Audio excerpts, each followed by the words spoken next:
होता क्या है कि हम लोग तो गाड़ी के अंदर बैठे हैं, हमने खोला, सनरूफ ओपन हो गया। वापस जब हम बंद करते हैं तो उस गैस्केट्स वगैरह में कई बार डस्ट, सैंड पार्टिकल्स या और भी कोई फॉरेन मटेरियल उस पर चले जाते हैं, और फिर जब वो ओपन होता है फिर क्लोज होता है तो वहाँ पे घर्षण होकर, फ्रिक्शन होकर के ये जो सीलिंग का काम करने के लिए जो वहाँ पे रबर कंपोनेंट्स लगे रहते हैं, जो कि वेदर स्ट्रिप के फॉर्म में हो या बीडिंग के फॉर्म में हो या गैस्केट के फॉर्म में हो, वो कुछ दिन के बाद वेयर एंड टेयर हो जाता है और वहाँ से पानी लीक करने की शिकायत आ जाती है। और पानी सनरूफ से लीक करने का मतलब बहुत बड़ी परेशानी, कॉस्ट ऑफ रिपेयर भी बहुत हाई होता है और वर्कमैनशिप की आवश्यकता भी होती है और टाइम टेकिंग काम भी होता है। तो सनरूफ अगर आपको ऑपरेट करना है तो बेहतर होगा कि सुनिश्चित कर लें कि गाड़ी के छत पे पहले से मिट्टी, सैंड या बालू के कण या ऐसा कोई फॉरेन मटेरियल ना हो, तो आपके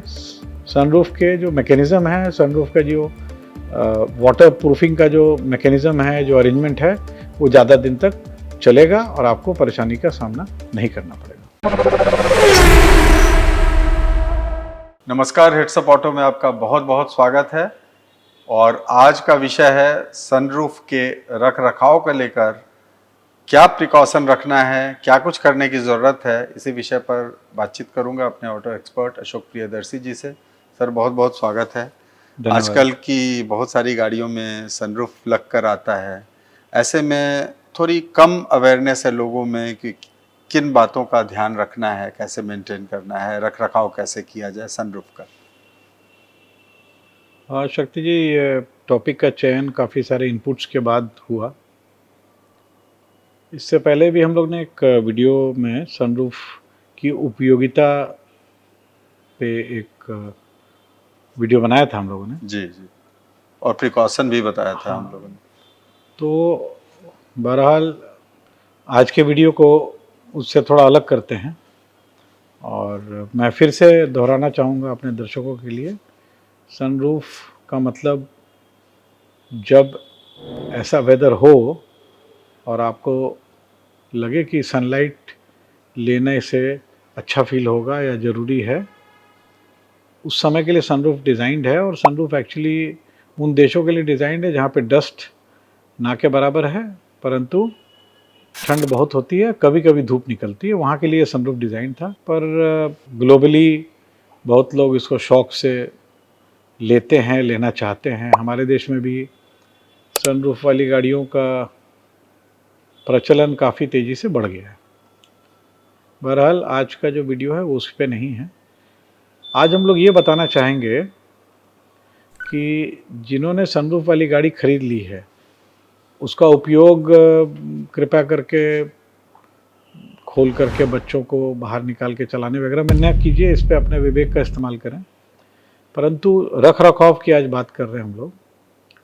सनरूफ में क्या होता है शक्ति जी कि अल्टीमेटली ग्लास ऊपर का स्लाइड करता है जी, और स्लाइड करता है तो या तो वो अंदर जाके स्लाइड करेगा या थोड़ा बाहर आके स्लाइड करेगा, डिपेंडिंग ऑन द डिज़ाइन। परंतु कोई भी सिचुएशन में जब वो पूरी तरह से बंद होगा तो नीचे से अगर वो सनरूफ खोलते समय सनरूफ थोड़ा नीचे जा कर के पीछे स्लाइड होता है, या सनरूफ ओपन करने के समय में, खोलते समय में हल्का सा ऊपर जाके छत के ऊपर से स्लाइड होता है पीछे, दोनों सिचुएशन में अल्टीमेटली जब वो बंद होता है पूरी तरीके से तो आ करके उसका लेवल बराबर हो जाता है ऊपर वाले रूफ के दूसरे हिस्सों से जी।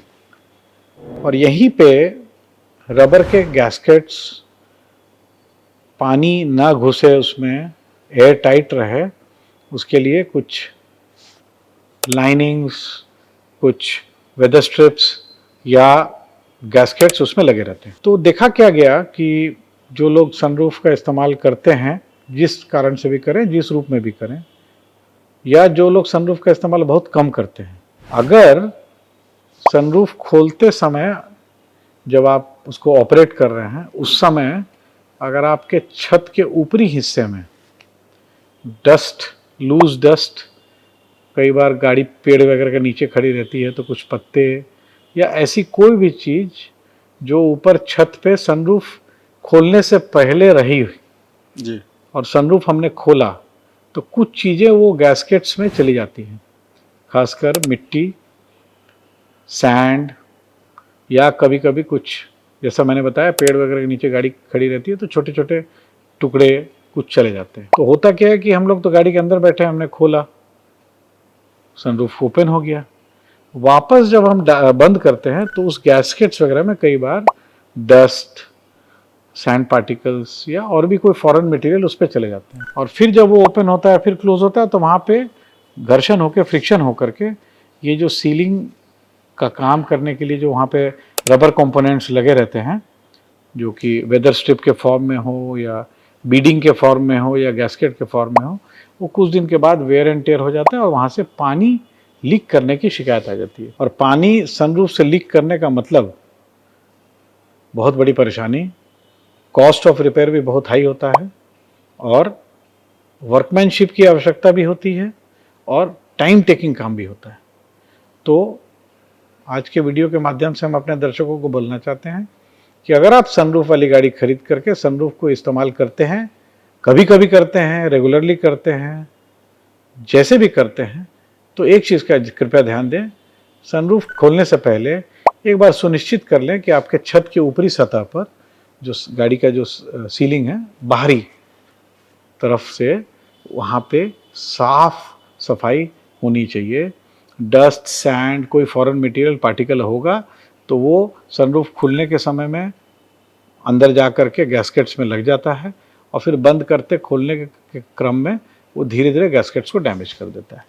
तो सनरूफ अगर आपको ऑपरेट करना है तो बेहतर होगा कि सुनिश्चित कर लें कि गाड़ी के छत पे पहले से मिट्टी, सैंड या बालू के कण या ऐसा कोई और कोई फॉरेन मटेरियल ना हो, तो आपके सनरूफ के जो मैकेनिज्म है, सनरूफ का जो वाटर प्रूफिंग का जो मैकेनिज्म है, जो अरेंजमेंट है, वो ज़्यादा दिन तक चलेगा और आपको परेशानी का सामना नहीं करना पड़ेगा। अशोक जी, इसमें दो सवाल है। एक तो ये कि सनरूफ गाड़ियां हैं तो वैसे लोगों को जिनके पास सनरूफ वाली गाड़ी है उनको तो ज़्यादा साफ सफाई पे ध्यान देना होगा, ज़्यादा मेंटेनेंस पे ध्यान देना होगा। और इसी से जुड़ा हुआ दूसरा सवाल है कि जो रेगुलर एक साल में जो सर्विसिंग करवाते हैं वर्कशॉप में जाके, तो वहाँ भी क्या कुछ विशेष तौर पर उनको बताने की जरूरत है? एकदम नहीं। अगर आप सनरूफ खोलते समय या खोलने से पहले अगर देख लें कि आपकी छत जो है वो साफ़ सुथरी है, तो सिस्टम ऐसा डिज़ाइन है कि काफ़ी दिन तक बिना परेशानी के वो चल जाता है। परंतु अगर ये थोड़ी सी केयरलेसनेस रह गई या थोड़ी लापरवाही रह गई कि छत गंदी रही, ऊपर से कुछ भी हो सकता है, जैसा मैंने बोला आपको, मिट्टी, धूल, बालू के कण या कुछ पेड़ पौधों के कुछ टुकड़े वगैरह रह गए, कहने का मतलब कोई भी फॉरेन पार्टिकल्स अगर ऊपर छत के ऊपर पहले से हैं, उस सिचुएशन में अगर आप सनरूफ ऑपरेट करेंगे तो आपको सनरूफ में से पानी चूने की शिकायत, लीक करने की शिकायत बहुत जल्दी हो जाएगी, जिसको ठीक करने का व्यय, खर्च भी बहुत ज़्यादा है, समय भी बहुत ज़्यादा लगता है और इसमें बहुत एक्सपर्ट हैंड्स की ज़रूरत होती है। तो मैं अपने दर्शकों को बोलना चाहता हूँ, सनरूफ है, ऑपरेट करना चाहते हैं, खूब शौक से कीजिए, परंतु देख लीजिए कि ऊपर जब सनरूफ ऑपरेट करने वाले हैं तो एक बार देख लीजिए कि छत अगर साफ़ नहीं है तो कम से कम सबसे अच्छा तो तरीका है कि सनरूफ खोलने से पहले एक बार पानी से क्लीन कर लें ताकि सब जो भी फॉरेन पार्टिकल्स हट जाए। नहीं भी कर सकते हैं, अगर लगता है सिर्फ मिट्टी या धूल है तो एक बार उसको पोंछ लें और उसके बाद सनरूफ ऑपरेट करेंगे। अगर छत के ऊपरी सतह को अगर पोंछ के सनरूफ ऑपरेट करेंगे तो आपका सनरूफ ज़्यादा दिनों तक कोई परेशानी या कोई प्रॉब्लम नहीं देगा। अशोक जी, इसको बेहतर तरीके से समझने के लिए चलते हैं डेमो की ओर। तो देखिए शक्ति जी, इस डेमो के माध्यम से हम ये दिखाना चाह रहे हैं कि ये गाड़ी है, आप देख सकते हैं इसमें सनरूफ भी लगा हुआ है, और दर्शकों को दिखाने के इलस्ट्रेशन पर्पस के लिए देखिए इसके छत पे कुछ गंदगी भी है। तो अगर हम बिना गंदगी को साफ किए सनरूफ ऑपरेट करना चाहते हैं, ऑपरेट होगा।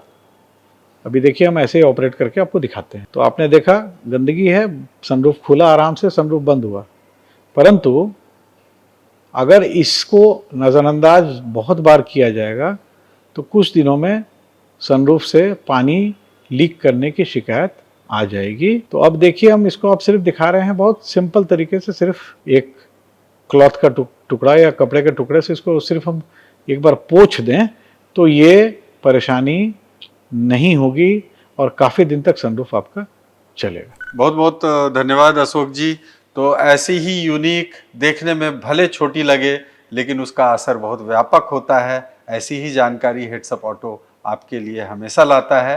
आप ऐसे ही कमेंट करते रहें जैसे करते आए हैं, और कोई भी सवाल हो तो हमारे मेल सेक्शन या कमेंट सेक्शन में ज़रूर भेजें, और हमारे फेसबुक और इंस्टाग्राम पेज को भी फॉलो करें। दीजिए अभी के लिए शक्ति प्रकाश को इजाज़त। बहुत बहुत धन्यवाद।